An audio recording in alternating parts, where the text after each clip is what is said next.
Halloween is over, so time to wrap this show up.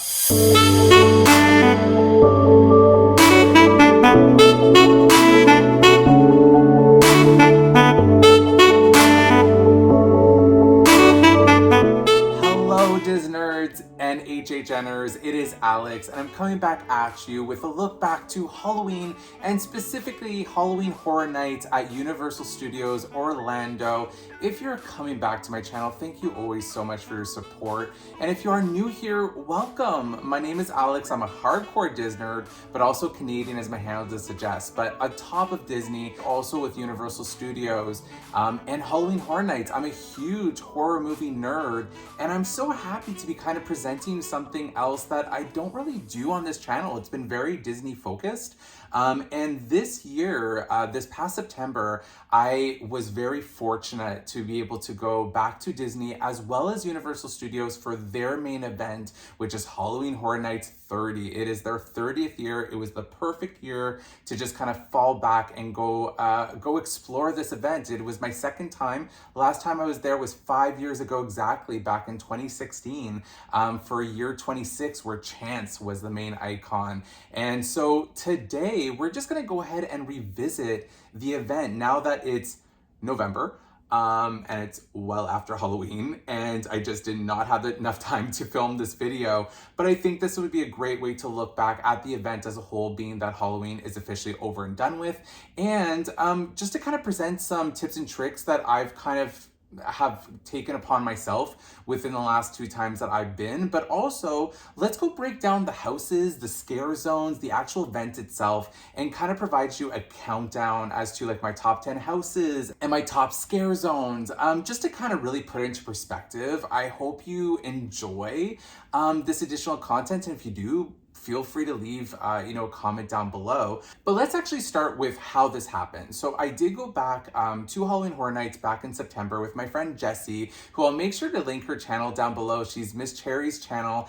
And what was kind of really interesting, we were debating what to do on this trip, and Halloween Horror Nights was happening, and I asked her if she would like to go, because unlike me, where I'm a huge horror movie guy and I love watching horror movies, and Halloween is one of my favorite holidays, she loves Halloween, but she is not a horror movie fan. Let's just kind of put that into perspective. What I really appreciated is that she kind of stood up to the challenge and was like, you know what, I've never been. I want to actually see what all this hullabaloo is about. And there was also Beetlejuice that was coming this year, which is one of her faves. So she really just wanted to kind of take a look at it from the perspective of somebody who is a scaredy cat and kind of just appreciate the fandom behind it. And just, again, Jessie, thank you again so much for coming with, because it was just such a fun time to be able to navigate this event with you. And she made a really awesome video about her experience, not just in terms of us vlogging it, so I'll make sure to include our vlogs down below, but she also kind of had like a little retrospective herself, where she took a look from the perspective of somebody who is not a horror movie fan, who is like scared of horror movies, who is scared of anything scary. And I really appreciated her take. And guys, HHN30 did not disappoint. It was just honestly so much fun. Let's go ahead and jump into it. I want to just kind of jump into some general tips and tricks that I've kind of noticed or learned from my own experiences over the years. If I do miss anything, also feel free to use this as like a forum down below in the comments to kind of also express any other sort of, tips and tricks that you've had over the years. So let's just go ahead and jump into it and revisit HHN. So first things first, Halloween Horror Nights is an annual event that happens at all the Universal Studios. So they have it not just in Orlando, they also have it in Hollywood, and as well in Singapore, in Japan. But specifically the main one that I will be talking to you about today is Orlando, and my experience at the Orlando ones back from 2016 as well as this year. The first thing is, what I love about the fandom of HHN is that it has a huge backing from fans of this event, and it is literally like fire. It is literally just like everybody coming together and just there to have fun, which is just the main aspect, despite getting scared, despite them trying to spook you out. It's just really meant to have so much fun. And what I really like in terms of, thinking about the event is the pre-planning. Pre-planning and getting yourself prepped for the event, I think, is extremely key. But if you also want to make yourself feel like you're enjoying the excitement, please make sure that you're following, Universal Studios Halloween Horror Nights website, where they constantly put up updates, but also specifically check out Twitter. Twitter is lit with like so many speculation maps, hypotheticals about what potential houses and scare zones are coming. And it just makes the event and the lead up to the event so much more fun. And I know that Jesse really appreciated that too, just to kind of see how everybody was getting so excited for the event without even us really knowing anything leading up to it. Typically speaking, they'll start releasing a lot of news around like March and April. And then typically every month they start releasing details about houses, foods, all that stuff in terms of the event itself. And because this year, because this year was so specific with us still going through COVID and, Florida cases still going up, they were really keeping the information down to the wire. Like, I think we only really started to find out our last houses within like a month away from the event, which is normally unheard of. We normally get it once a month, 6 months leading up. We always kind of get everything in a shot. And that was my previous experience. So if you're thinking of going to Halloween Horror Nights, get wrapped up in that excitement, because it's so much fun to kind of see those speculation maps, but it also allows you to pre-plan. So it kind of allows you to pre-plan what your priorities are. Is there certain houses that you really want to make sure that you're seeing first, that you do catch if you're not getting express pass, or vice versa? So pre-planning the event, kind of understanding where everything is, allows you not to lose track of time and make sure that you're not missing out on anything. So they have a lot of information on their website when everything is up and running. They have a lot of really great information on fandom websites. So try to pre-plan enough in advance if this is your first time, because if that is, you're going to see that you're going to get very overwhelmed because it's a huge event, but it's so much fun. So pre-planning is always going to be key. Moving on, if you are not actually staying in the park during the day leading up to the event itself, you just basically have your ticket for the event at night, please check out Stay and Scream. So Stay and Scream is an additional ticket of this year. It was $30, where you're allowed access 2 hours before park closing. So that means you have access to everything. You have access to the rides, to the foods, to the merchandise, etc. But therefore, you don't actually have to wait in that really long line leading up to the event itself. And what's really great, as of this year, the park closed at 5 p.m. on the day that I went. What you're allowed access into is Stay and Scream zones. So they have 3 different zones. There's one in Springfield, there's one in New York section, and then there's another one that's more by kind of the main street, where like there's like a Hello Kitty section and vice versa. They change it up every year, but those are the main ones. And Springfield is a very popular one because they have a lot of the houses there. They have about a good 6 of them there in comparison to 4 where it's more at like the beginning of the park. That's typically how it works with Soundstage. So with Stay and Scream, what you can do is you can pre-plan and choose that by getting in there earlier, you can go into those specific zones earlier than everybody else, and they let you into the houses earlier, because the event can start anywhere between 6:30 to 7 p.m.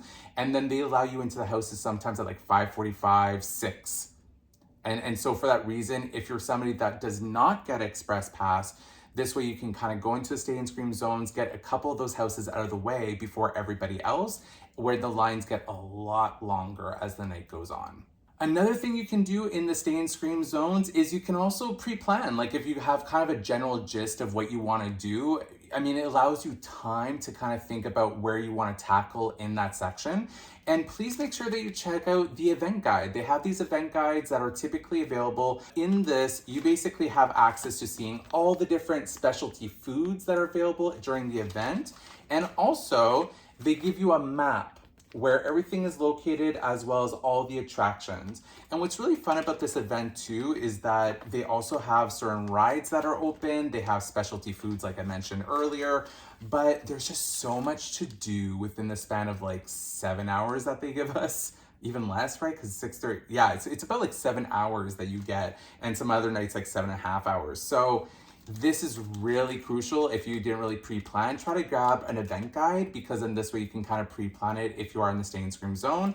And if not, still grab one just so at least you have a reference point during your night. Now, along the same lines of pre-planning, this is what I think is a most common tip that a lot of people give to one another when they're visiting Halloween Horror Nights for the first time. And if you're only going for one night, get Express Pass. I need to stress this enough. Get Express Pass. A lot of on the online fandoms are saying like, oh, you don't need Express Pass, you don't need this. Well, some nights are different than others, right? There's some nights that are busier than others, and some wait times could go upwards of like 3 hours. I remember in 2016, American Horror Story was up to 3 hours. And this year, I think the longest that we saw on that night of was like 80 minutes or like 90 minutes.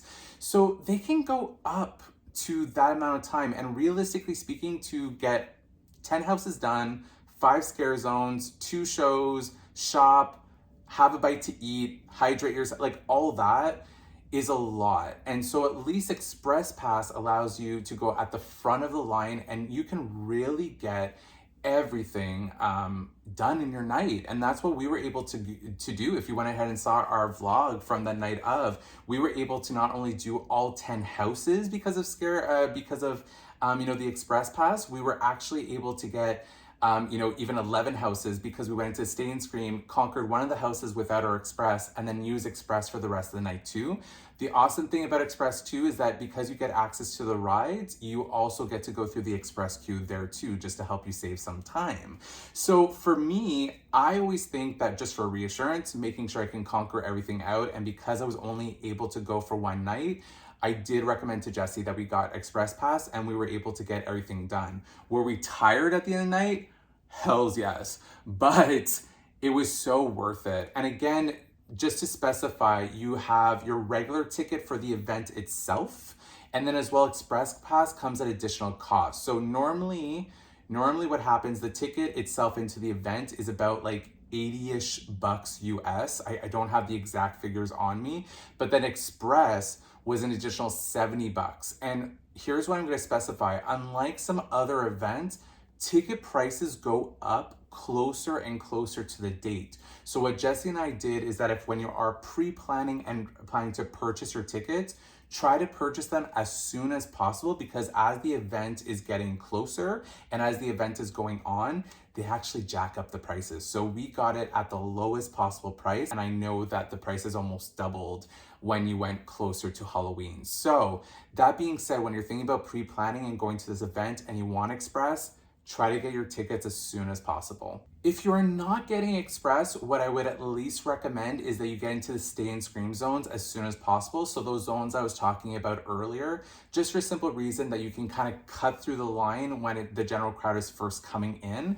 And then when the event officially opens for that night, then you at least get like maybe about like 1 to 3 houses down within that span of 30, 45 minutes that you have before the park officially opens to the general admission tickets. So for that reason, if you are going to do that, do the Stay and Scream. I think that would be the best bet. And if you're somebody that can be there for multiple nights, then maybe that might be better, because then that way you don't have to get Express Pass. Maybe you can just get general admission for those 2 or 3 nights that you're there. I think they're called frequent fear passes, where you can go on multiple nights. And so for that reason, you can kind of tackle them all there and not feel like you're running around. It's a lot. It's very draining. So for that reason, if you can stay more than one night, I would say do it, just because then it's going to be a lot more easier, breezier kind of experience.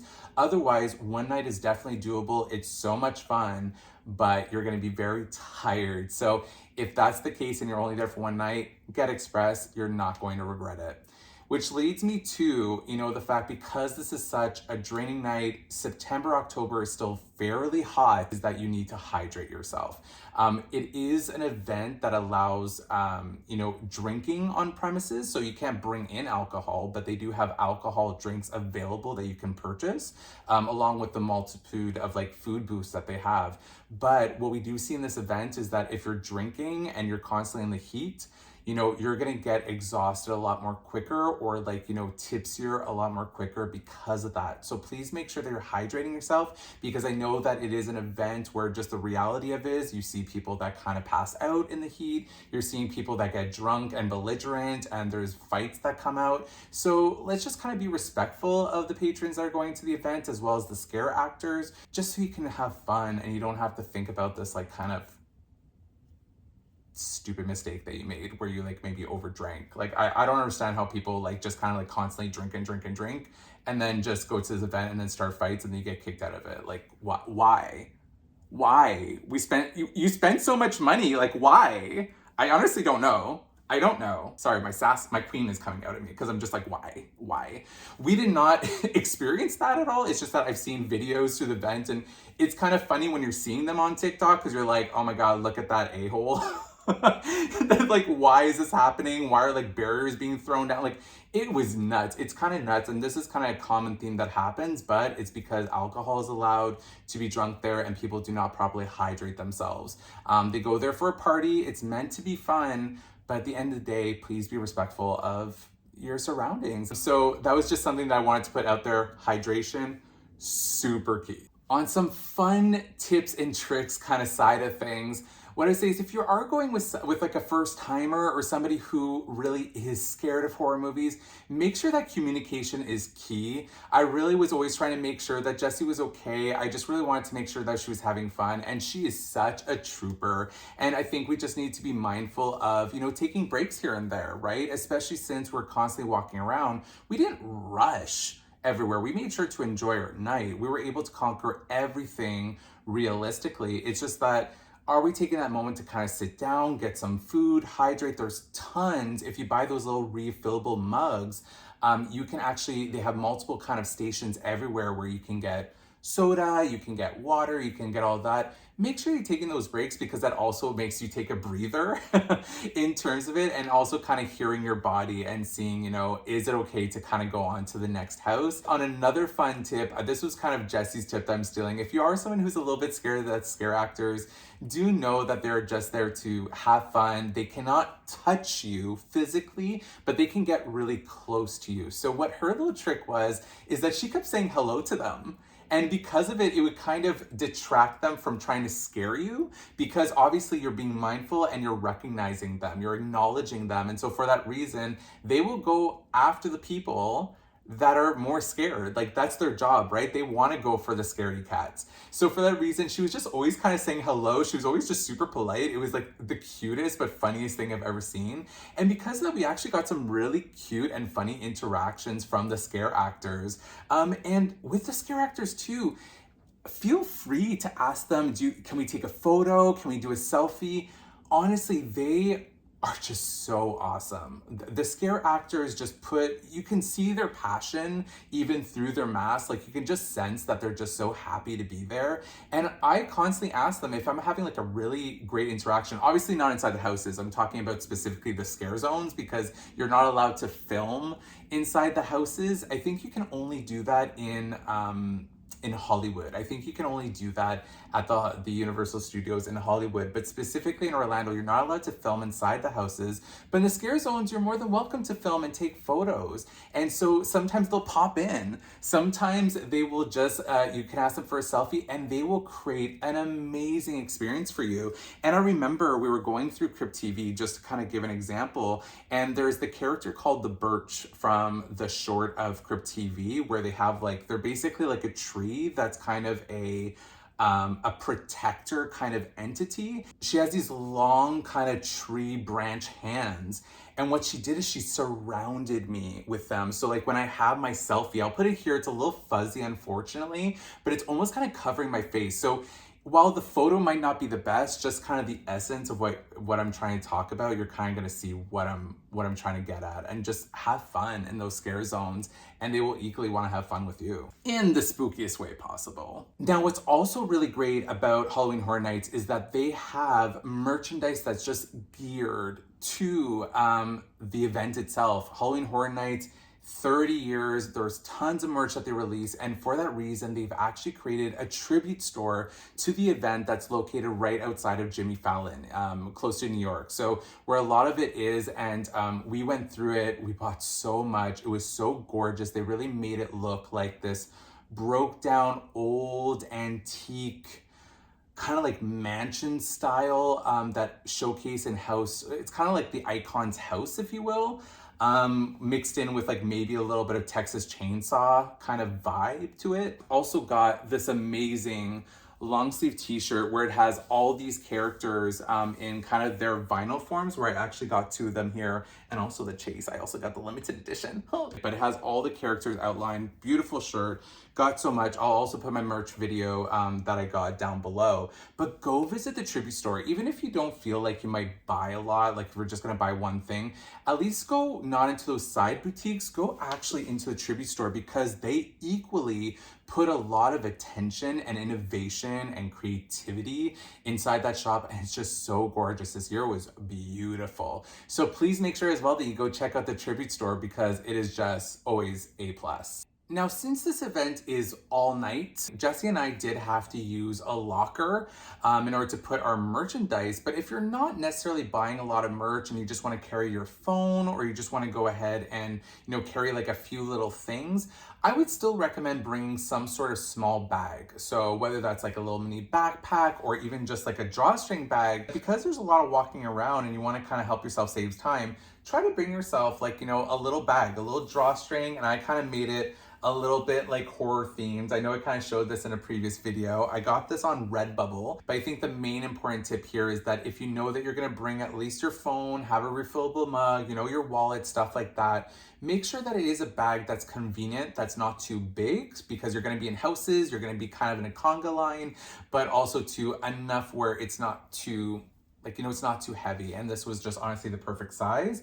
And actually, I still have some things in here. What's in here? Oh, so I have here, and also if during COVID days or anytime, hand sanitizer is great.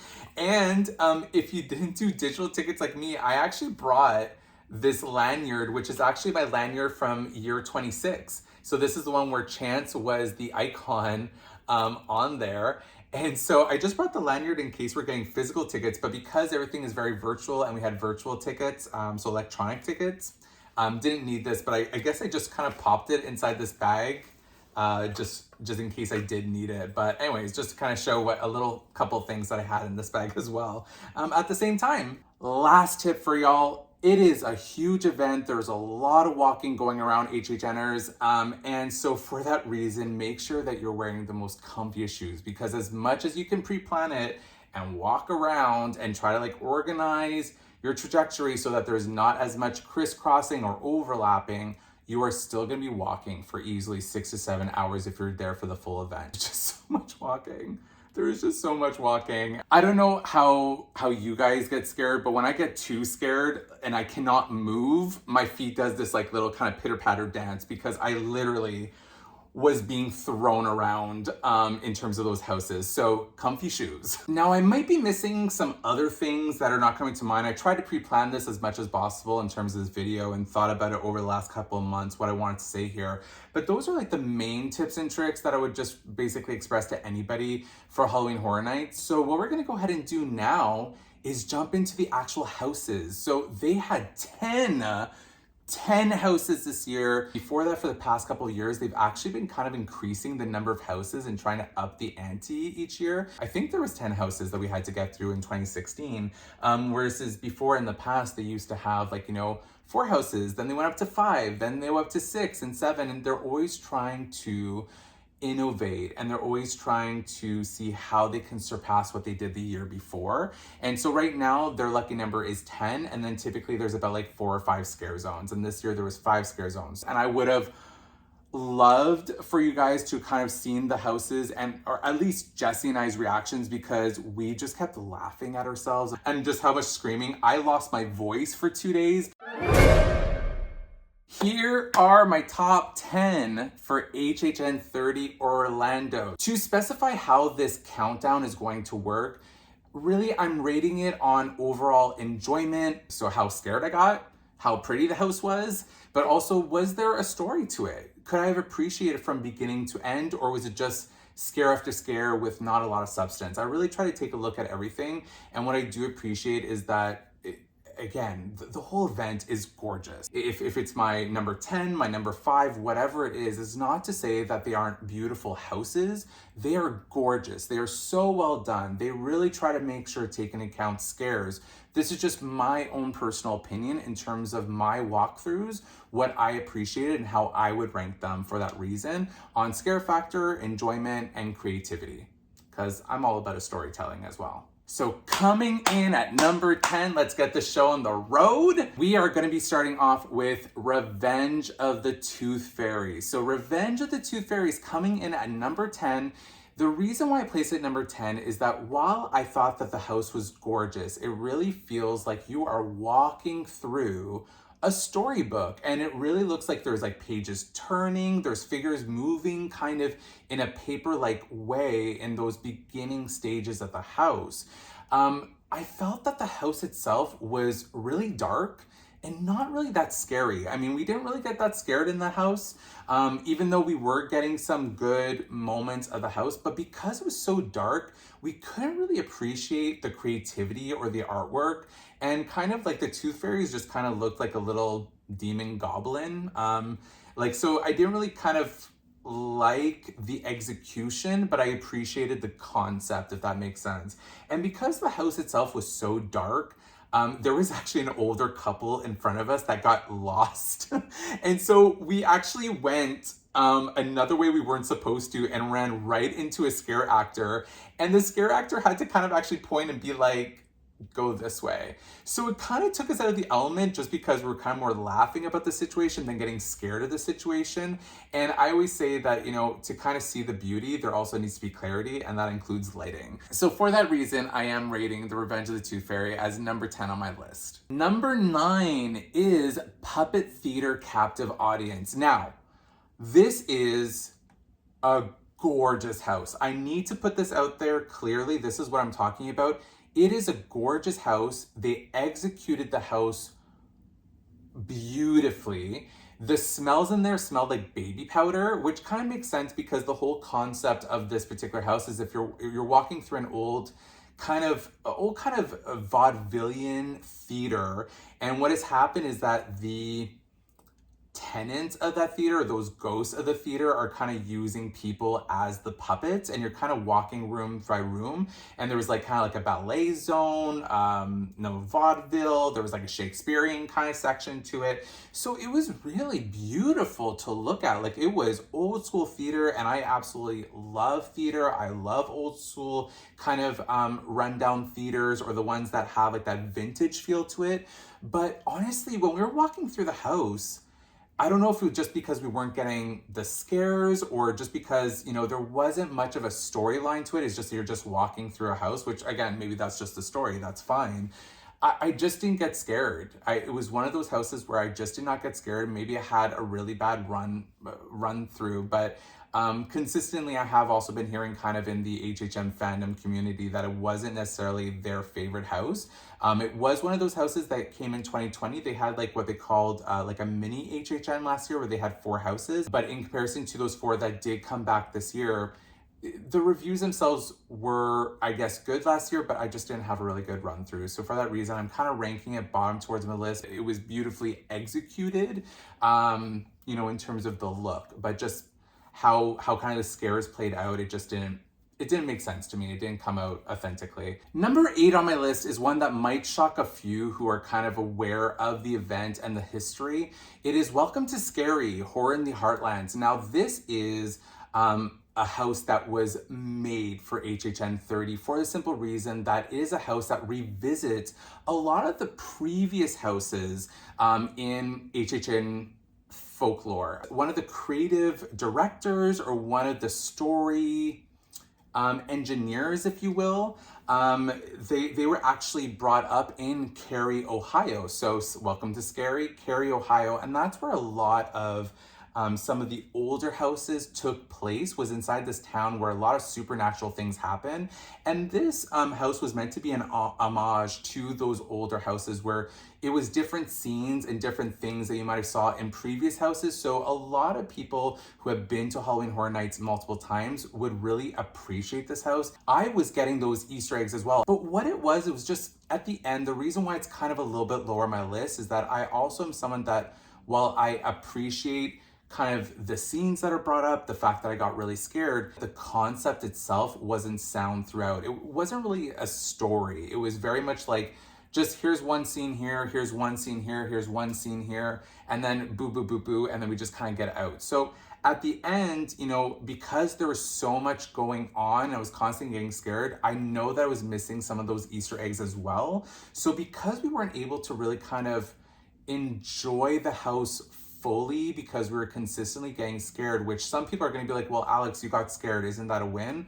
Well, the great thing about HHN is that it's also about story and concept. And so for that side of things, I just wish that they gave us more moments to breathe and kind of have more of a transition between scenes. So it was kind of more of like a story. Like what would have been really cool, just to kind of further my point, is that, you know, how was Scary Ohio developed? Like, why do all these scary things happen? Do we kind of know that? And so someone who has maybe never been to HHN, even for myself, where, you know, I know that it's been developed over the years, I don't know the origins, it'd be kind of nice to have kind of have it develop that way, and then all these boo boo boom boom scares kind of happen at the end as like this big epicness for that reason. So just for that alone, it is a little bit lower on my list, just in my opinion. Just in my opinion again. Number 7, I think, is the one that's gonna shock a lot of people. It even shocked me. I was actually a little underwhelmed by this house, especially since I have been such a fan of the show, and it was The Haunting of Hill House. So Netflix's The Haunting of Hill House. I just want to preface this by saying I love the show. I have seen the first season, I think like 3 or 4 times, the second one at least twice. And I think it is a brilliant show. It is so smart, where it's really all about storytelling as well as scares.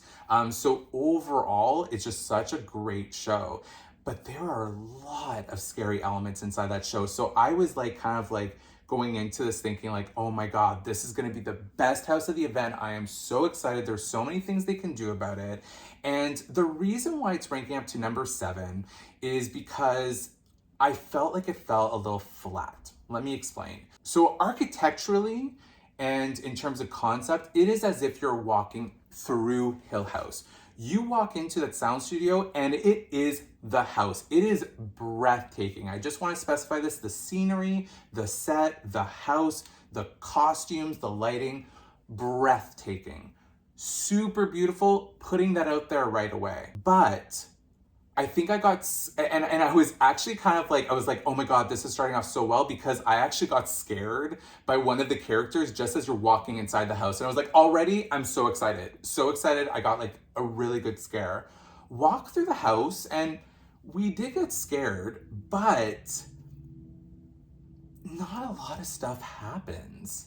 I feel like a lot of the scares kind of happen from afar, or you could kind of see it coming. You could see with some of the vinyl, some things coming. So, and again, there were some parts that were like a little bit darker, and you could kind of like, some scares just weren't really coming at us properly, or they're coming from like a different angle, so you could really see it coming. It was just a little off for me. And just because I'm so excited by the characters, like the bent Nick lady, you kind of saw her constantly, which I was expecting. You saw the tall man constantly. You saw that little thing from the basement crawling out. But because they're all just like the placement of the house itself, I just felt like it was kind of off. Also, there were some things that like just didn't, like, again, like story-wise, I was just like, well, that's great that they're showing all these different scenes, but again, it was kind of like an assortment of scenes. So there's just some parts I was like really confused by, and I was like, when was that in the show? What was that from? Like, it was just like really weird. And like specifically, it was like the pregnant lady. There was like the pregnant lady that had like her belly moving, which was like really creepy. But I was just there. I was like, I watched the show often. I do not remember this part. And I'm sure somebody's going to correct me down below. I'm sure they're going to correct me about like where that's associated to. Again, I enjoyed all these houses. They're so much fun. It's just that this was the one that I was kind of expecting to be near my top, and it actually ended up being more towards the middle, which is number 7 now that I've kind of thought about all like kind of my rankings and stuff like that. So again, gorgeous house. If you like the show, you're gonna really appreciate the house, but that's it. I appreciated the house more than actually really fully loving the house. Number 6 was Bride of Frankenstein. Now, I absolutely love that for their 30th year, they made sure to bring back one of the old school Universal monsters. No matter who it was, I just wanted to make sure that there was one there. And what I really appreciated was that they brought back like a feminine monster, which is the Bride of Frankenstein. And it was fun. It was a lot of fun. I think this is where it gets really tricky because every house was really good, but in my top 6, these were consistently houses that I was just blown away with. And this is where it got harder to kind of put them in the list because it is as if you're walking through Frankenstein's castle. And the main concept is that the bride is trying to revive her husband, Frankenstein, by capturing Dracula's 3 wives, so these 3 vampire wives, and using their blood to regenerate and rejuvenate Frankenstein, basically. I mean, that's kind of the concept that I got. And architecturally, concept-wise, story-wise, gorgeous. It was so beautiful.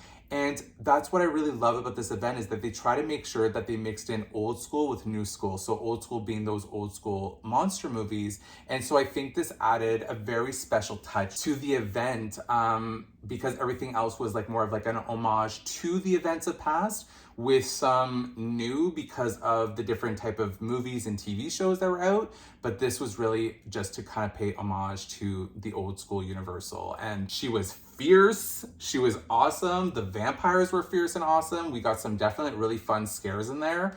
And I just remember just walking out there with like a huge smile on my face. Number 5 on my list is Texas Chainsaw Massacre. Now, what is really interesting about this house is that it was actually featured when I went back in 2016. So I actually got to see 2016's version as well as this version, and they were different. Why it's ranking as my number 5 is, again, I'm gonna get to the other houses because, oh my God, chef's kiss. But this house, if you want story, I mean, the story itself is simple, so you kind of know that you're walking through the movie. So if you kind of seen the movie, you kind of understand where it's going to begin and end. Versus something like maybe like Hill House, I didn't know where it was going to start and kind of stop. It was kind of like a mixture. This, you're really walking through the movie, but what I appreciated is that it's gritty. I appreciated that basically like you cannot get away from Leatherface. He is coming at you from every single angle. And poor Jessie, she almost did not make it out of this house alive because she was being tortured and followed by Leatherface no matter where we went. And I remember that's probably the house that I screamed the most in.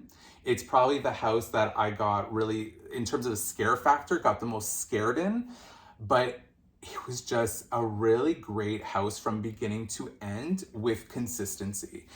So that is why I'm ranking as number 5. But I mean, Leatherface has come to get you and to kind of massacre you and chop you into little bits. And we were definitely chewed up and spit out of that house. Yeah, it was a great house. So much fun. Number 4, wait, I need to, too many houses. I'm getting parched, hydration. Oh. Number 4 on my list is Case Files Unearthed, Legendary Truth. Now, this house, I believe, was at the event, not this specific house, but Legendary Truth. And I'm going to correct myself. I'm going to put it down below as to what year this started. But the main thing about Legendary Truth is that they're a paranormal investigation society that basically investigates the supernatural and haunted houses. And the previous house that they had years and years back was them going through a haunted house and kind of investigating it. And this kind of takes that story but to a whole other level. And what it is that I believe that the concept is that it starts off in 1991, where it is somebody who is unearthing these case files. So you walk in and it's basically all these boxes full of old case files from the legendary True Society. And what it turns into is kind of like an old school film noir PI investigative kind of journalist going through all these supernatural kind of case files.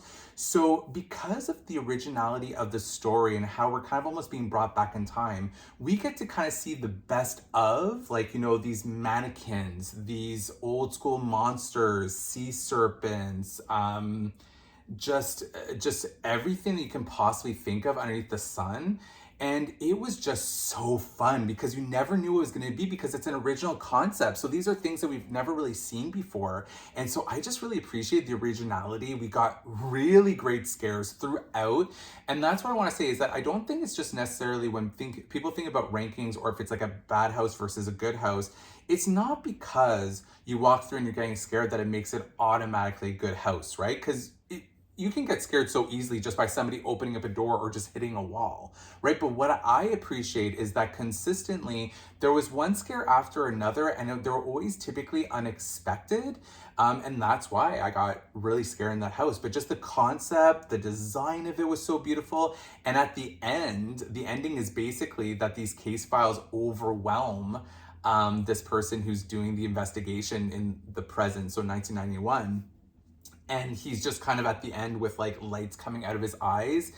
Kind of like an Indiana Jones Crystal Skull, where basically Kate Blanchett, all the aliens kind of like overpower her to the point where like her brain pretty much explodes.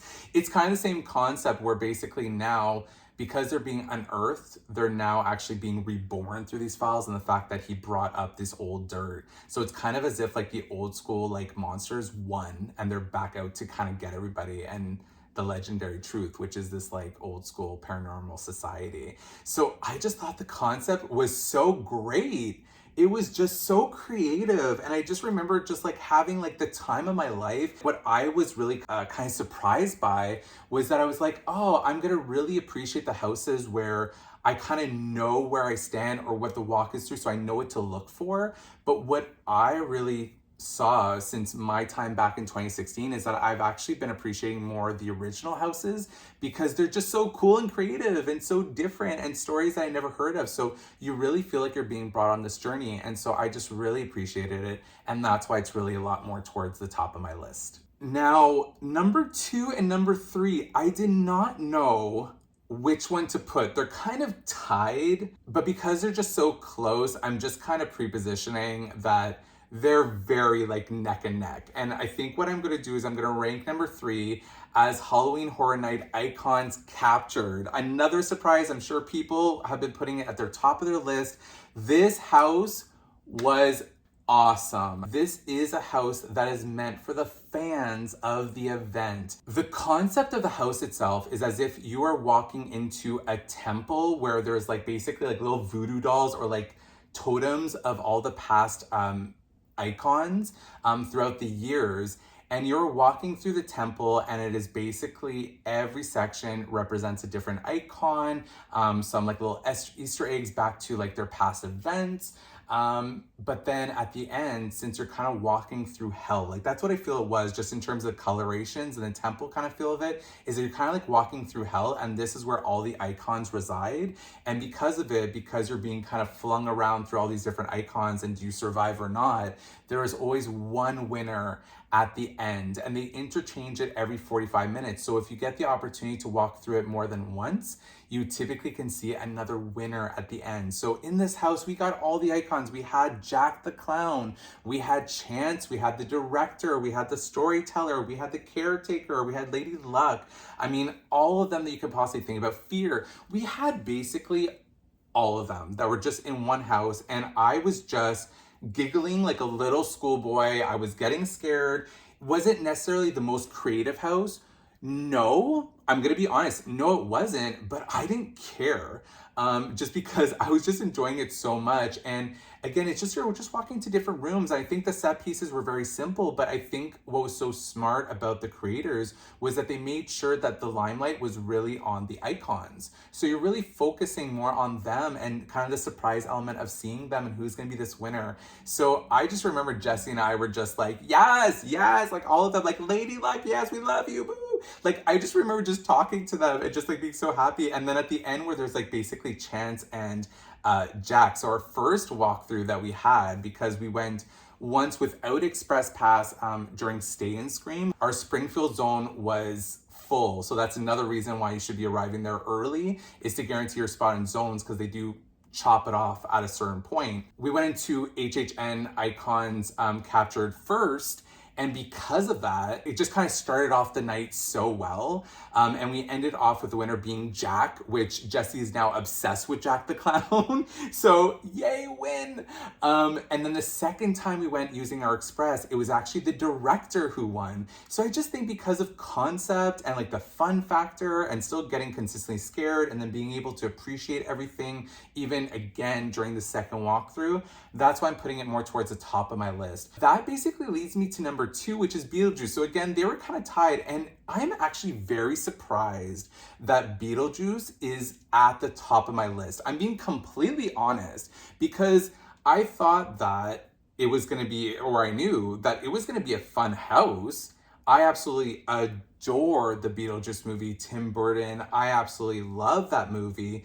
But I thought it, just because it was like a fun kind of like a family movie, it wasn't going to be scary. It was just going to be something beautiful to look at, walking through the movie, all easy breezy. And so I just thought like, oh, the concept is going to be beautiful, but let's just walk through it basically because, you know, it's here and I'm sure it's going to be gorgeous to look at. And because I think I downplayed it so much and I heard so much people saying it's not scary, it's not this, I literally just walked in there like it was like not going to be a scary house. It was just kind of like an attraction that you walk through.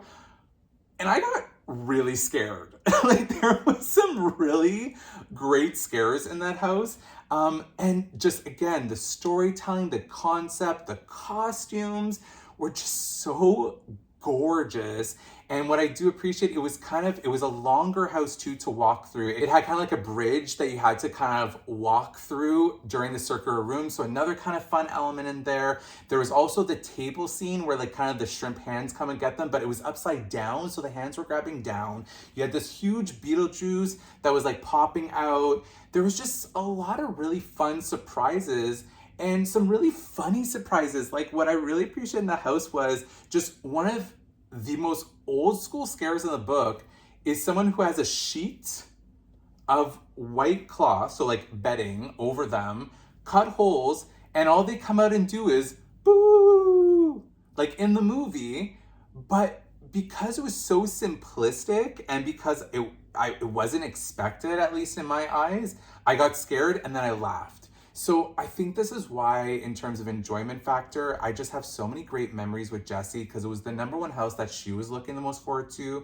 And I wanted to make sure that we definitely got it in there for her for that reason. And we just had such a blast. It was just so colorful and vibrant and fun. So because of it, it just kind of sticks out of my head more. But again, HHN icons and this are very neck and neck. One was just a little bit more enjoyable for the sake of like, you know, folklore and fandom. And the other one was just fun because of creativity and like just because of its colorfulness. So it was kind of, those are two that just constantly come back in my head as ones that I remember. And finally, we are at number 1 in terms of Halloween Horror Night houses. And if you are a fan of the event, you probably already know which one I chose as number 1. You can deduce that, but it is Wicked Growth, Realm of the Pumpkin.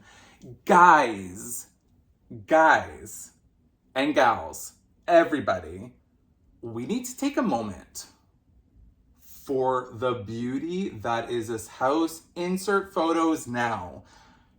This house was beyond gorgeous, was beyond Halloween. It was Halloween to a T. It smelled like pumpkin spice lattes. It smelled like a pumpkin orchard. It was creative. The storytelling was beautiful. I'm just throwing everything at you. It was masterclass. It was masterclass in terms of HHN, and it being an original house just made it even that more powerful, just because I appreciated the story a lot more, because this is stuff that they create from like zero to what it comes up to. So I just remember being so impressed. And let's kind of go into the concept here. So the concept of Wicked Growth is that you're kind of walking through, like, I guess like a fable.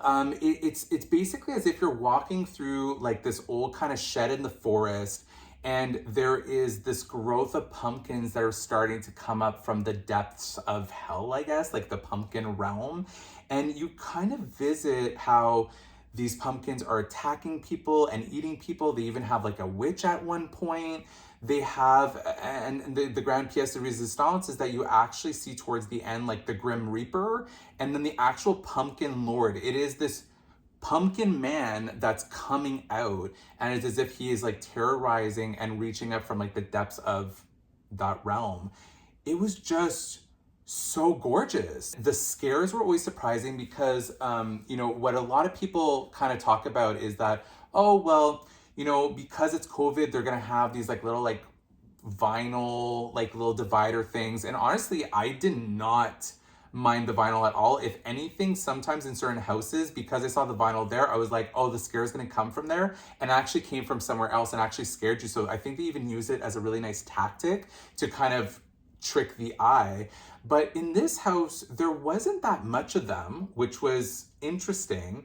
But there was walls that like weren't walls. They were like, they looked like a fence or like a wall of like a house, but because it was like light play, they would light it up and then something would be there, right? So you're thinking that it looked like an actual wall and it wasn't. Or there was one that looks like those kind of like crisscross graded fences, but they were actual fabric, so the scare actor could reach their hand through.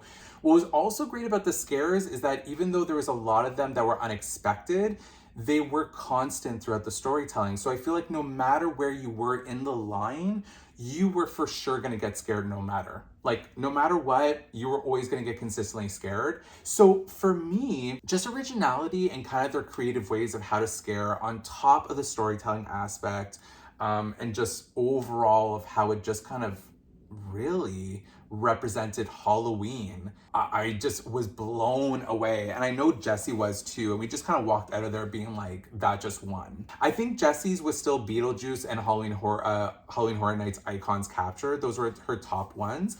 But we just walked out of there being like, this was easily one of the best houses, and in my eyes, hands down, it was like a 20 on 10. It was beautiful. So those are my top 10s. This is just an opinion, right? This is just my opinion and kind of my walkthrough in terms of the houses. But again, that's why I tried to make it fair in context of just not scare factor. It's also the context of creativity and just kind of enjoyment overall. But let me know in the comments down below, did you like my choices? What was your number one house? I would love to kind of know your thoughts. I'll also leave a link down below to some media outlets on YouTube that were able to film. There's a lot of POV shots, so point of view shots of what the houses look like inside, with the different scares everywhere on YouTube. So those are my top 10 houses.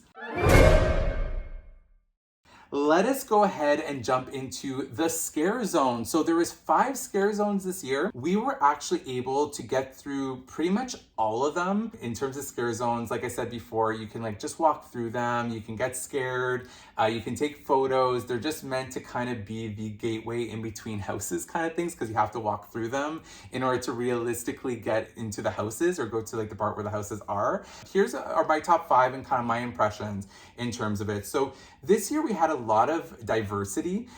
So let's just kind of go through the list and my top 5. So coming in at number 5, this might sound like a surprise, but it's because I don't feel I was able to appreciate this zone as much as I would have hoped to. It was just such a rock and roll night, and that was the 30 Years, 30 Fears zone. Now, this is kind of the main zone that uses a lot of Easter egg type of icons or like costumes and characters from years past. And is at the beginning of the park. Now, because we were already in a Stay and Scream zone and we were kind of never really in that area, we weren't able to really walk through it during the event. So I just want to be fair and say that even though it's at number 5, I don't feel I was able to appreciate it as much, but I still feel that it would have been lower on my list just based off of what I saw, because we did walk through it in the daytime when the Stay and Scream was just opening. And it's a very short zone. I feel it's just more to kind of see the Easter eggs. I don't think it looked kind of scary, even when I was kind of seeing kind of what it was. It just kind of looks like more of like a cool throwback. So for that reason, I was still thinking that I was going to probably rank low, but I just want to be fair and say that's why it's number 5, because we weren't really able to walk through it during the night. Number 4 is a zone that we walked through a lot because of where we're located, and that was Seek and Destroy. Now, the concept of Seek and Destroy, you'll see it also in my vlog. There's a lot of footage of it in my vlog. Is basically as if an alien race is here to kind of control you and kind of suck out your juices and blood as like fluids. It's like really creepy. And it's basically all these like metallic looking futuristic aliens with this like huge screen who's like the controller, kind of telling you to obey and kind of like submit. It's a fun zone. It was just that, because it was so vast, and because we went through it so many different times, didn't really get scared in it, but I do appreciate the concept. Again, none of the scare zones were like horrible. Like they were like still like a lot of fun. But this was just one where like the concept itself, I think I appreciated some other concepts more than this one, and this is why I'm ranking it as number 4. Number 3 scare zone, in my opinion, is the Crypt TV zone. Now, I actually did start watching Crypt TV because it was coming to the event. I didn't really know much about it, but in the months leading up to it, and I did hear through the speculation that it was coming, I did watch it, and it's all these like short films on YouTube. So in the zone itself, we have a lot of the major characters from the series. So we have like the Look-See, we have Soot, we have Birch, we have Shelly, we have the kind of stage looks like from the short Spiders. We have Miss something. I can't remember her name, but she's the one that has kind of like that white wig with these kind of like spider-like eyes. Why I'm putting kind of middle ground is that the zone itself wasn't really scary. There wasn't a lot of actors walking around. And I don't know if that was just because of like COVID and they're trying to really stay by their stages. But I think concept-wise and seeing the characters, if you're a fan of the Crypt TV kind of mini shorts, it was great. I think it was definitely fun to look around and kind of see the characters. And again, I got that really fun picture with the Birch. But in terms of scare factor, it was okay. We didn't really get scared, but in terms of enjoyment factor, I appreciated knowing the show, but I don't know if, because it's not a terribly popular kind of TV channel on YouTube, I don't know if everybody in the event would appreciate it aside from like the fans, aside just from like the concept and design. Number 2 inside the scare zones is Lights, Camera, Action. Now this is kind of known as what I feel is, again, a reflection of the past 30 years, because it's all these Easter egg characters that were kind of in older scare zones or maybe older houses, and they had all different stages. And what the concept is almost like kind of like movies, because we have Eddie, who is Jack's brother, so Jack the Clown's brother, where he's kind of hacking up these different scenes of different people on this like kind of stage, and all these different scenes like from like Invasion. They have the clowns, they had the ice cream man, they had so many fun characters, and just the interactions were so cool. I thought it was just so lively. It's by Mel's Drive-In, so they call it Mel's Die-In during the event itself, a little fun play on words. I mean, a lot of people would say like 30 Years, 30 Fears is like a true reflection of like the past 30 years, but I find this one complements it, and even more so because it's such such a bigger zone and kind of all these like Easter eggs. So that's what I appreciated more than maybe 30 years, 30 years. Maybe you guys have a different opinion. It's just for me, I just had so much more fun walking through that zone, and my interactions with the different scare actors were also a lot of fun. Did also get a scare or two in there. It was pretty cool to just kind of walk through. Leading me to number one, which is Gorewood Forest. This is basically the Terror Queen, who is also another huge icon from years past, where we are walking through the forest leading to Springfield, so the Simpsons zone of the park itself. And it is the Terror Queen coming up to avenge and just kind of kill and massacre people. It was a very popular scare zone in a couple of years past. And so basically in this one, you're just going through and all these monsters and tree people and terror people are just trying to get you. There's like nowhere that you can really go. This is one where you can't really shy away from the scare actors because everything is just there. And it was also like a very long pathway. So I felt like you consistently could see a lot of the fun and then kind of getting scared, and they were kind of poking in and out of different places. And there was a lot of like really fun set pieces that I thought were like really cool as well. And we we got scared by this little like chipmunk looking monster at one point, and then Jessie had a really fun interaction where she said, "Oh my God, you're so cute." And then basically as the chipmunk is going back inside his burrow, he was like this. And then like walked back. It was so funny. It was absolutely so adorable. But just in terms of like scare factor, enjoyment, concepts, etc., that's why I'm putting as number one. I think it also depends on your experience. So I know that maybe my experience might be different from someone else's, but just in terms of concept, enjoyment factor and whatnot, that's why I'm kind of ranking it as number one. So that's kind of my opinions around the scare zones. Now let's go ahead and lead into the two shows. There was two shows this year. I was kind of surprised with the shows coming just because we got a lagoon show and we got an actual stage show. And as soon as I heard stage show, I was honestly hoping, because it was like an icon's year, and Jack the Icon I think is kind of like the unwritten leader of the icons, just because of like his popularity. I was actually expecting them to come back with like a stage show that was focused like on him and Chance and like maybe the other icons in some sort of way. Kind of like the Carnival of Carnage that they had on years 25, I think it was, on HHN25, where it's basically like this carnival and there's just like people that are like dying on stage, and it was a very popular stage show. I thought there was going to bring something back because of it, but I don't know if because of COVID, actors, the fact that people would have to like maybe wear masks on stage, that maybe this is why they didn't do it. So let's start off with my least favorite of the two, which was the Lagoon Show, which has the longest name ever, by the way. I honestly have no idea why they chose this name, but I actually had to write it down. It's Marathon and Mayhem Carnage Factory, which again, okay. So it's a lagoon show and it's beautiful. I'm making just fun because the name was just so long and I kept like butchering it as the night was going on. But it's basically a lagoon show where it's like shooting water and some lighting display, and then they kind of have this projection of different characters of past. So like all the different icons, the houses that were happening this year, like Beetlejuice and Hill House, and some monsters from like Universal, like old school vintage monsters. So it's pretty to look at, but I mean, it honestly was a show that, you know, now that I've seen it, I would say like it's not like a repeat kind of show. It's not something that I would go ahead and watch again if I was going for multiple nights. But because there was just for one night, it was fun. It was cute. But this leads me now to the other show, which is Halloween Nightmare Fuel. And this show, even though before I said I wish that they brought back Carnival of Carnage, so like an actual Jack show to represent the icons, this show was fantastic. You, right now, after this video, you need to go watch, well, first of all, you need to go watch Jessie's videos because she was definitely courageous and definitely went through the whole night like a champ.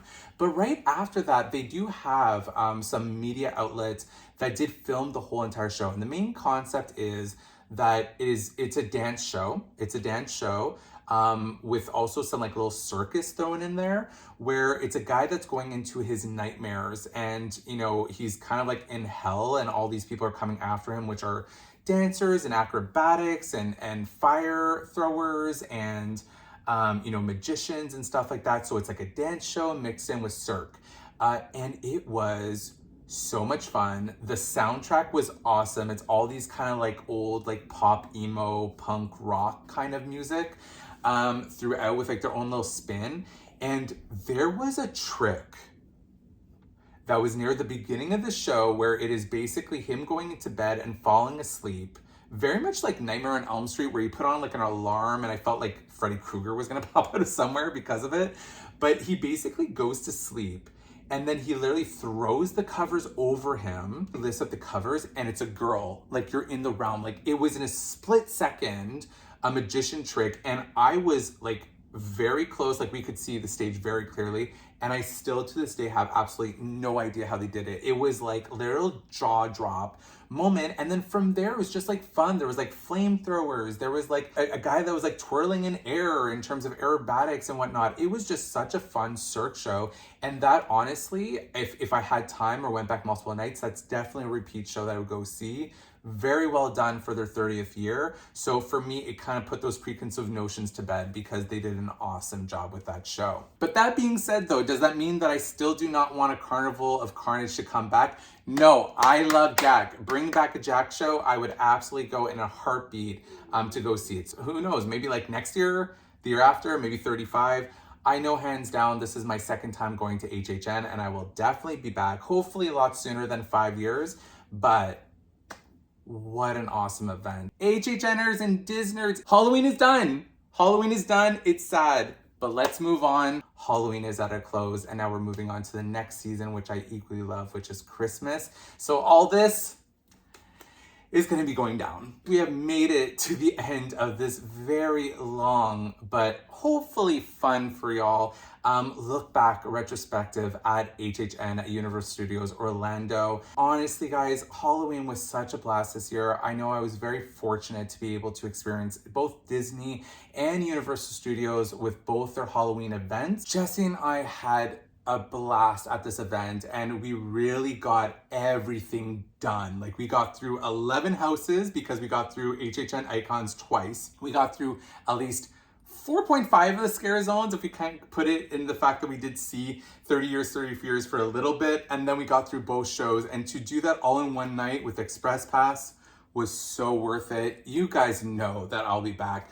Jesse's still out on the jury on that one though. She appreciated the event. She just doesn't know she'll go back because she got really scared. I definitely had some heart palpitations, but to be fair, so did I, and I'm someone who does love horror movies and all of this kind of stuff. I would love to know in the comments down below, have you been to Halloween Horror Nights? And even this year, what was your opinion and your experience on the event? Are our lists similar in terms of my breakdown and my countdown? I would love to know about it, because again, it is just my opinion, my experience, but what's so great about this fandom is just kind of like the back and forth and just kind of getting super excited for next year and kind of the speculations and what are they going to bring back, what's going to be new. It is so much fun, and honestly a fandom that, while I'm so Disney, it's honestly my favorite part of Universal Studios is Halloween Horror Nights and Harry Potter. But I mean, Halloween Horror Nights is just like this little like bubble of like joy. I just need it in my life like every single year. I will definitely be going back. I don't know if I'm going to be going back next year, but I definitely hope to be going back soon. And I definitely want to go visit, Hollywood and see it. I know that they didn't have as much of an extensive event that we had in Orlando, but I definitely want to go when it's kind of back in its prime, kind of explore that side of things, because I've never actually been to Universal Studios Hollywood for anything. So I would love to kind of see that. And if you are liking the content that I'm putting out there, please make sure to like, comment, subscribe, hit those alerts. There's definitely a lot more things coming, a lot more vlogs coming out from my previous trip, but this one was specific towards HHN, and I just had such a blast. And if I did go ahead and bring a little bit of magic and fun and spoopiness to your week, then my job is done, and please make sure to pay that magic forward to somebody else who may need it. I always have a blast with you guys. I hope you really enjoyed this video, and thank you again for all you do and just for sticking around. But with that, Disnerds and HHNers, have yourself a fantastic week, and we will definitely be talking soon. Bye, everybody.